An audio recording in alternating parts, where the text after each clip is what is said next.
Қаңтар айы Қазақстанның өсіп-өнуіне экономикасының орасан зор үлес қосқан халқымыздың ұлы перзенті Дінмұхамед Ахметұлы Қонаевтың туған күні. Сол кісінің ғасырлық тойына арналған даналық һәм даралық деген өлеңімді оқып берейін.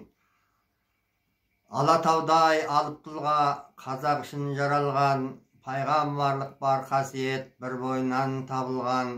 ақыл ойы даналығы озып туған ғасырдан, мәңгі халық жүрегінен орын алған данышпан, миллиард пұт астық беріп қазақ елі отанға, айналдыңыз одақтағы ең таңдаулы тұлғаға, төрт түлік мал жайлап жатты мынау сайын далаңда, бақыт деді сол жылдары қарапайым шопанда, тағдырыңа келгенімен қарсы жүзіп ғасырың,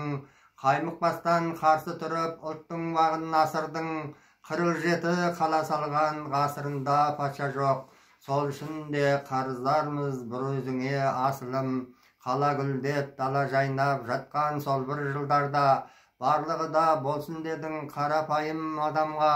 даналық һәм даралықтың не екенін көрсетіп, шөл даланы айналдырдың аға гүлдар бақтарға, кездескенде қалық жүрді бата сұрап, бақ сұрап, жақсыданнан ұрпағыма тисін деп бір шапағат, бақ қонғанмен байлық қумай адал ғұмыр кештіңіз, ұлтпен өткен әр күніңе тәубе етіп қанағат, кеткенмен сол бір жылдар қойнауына тарихтың, есіміңді өшпестей ғып өзі жазды халықтың, желтоқсанда қазағыңа қаралы күн туғанда,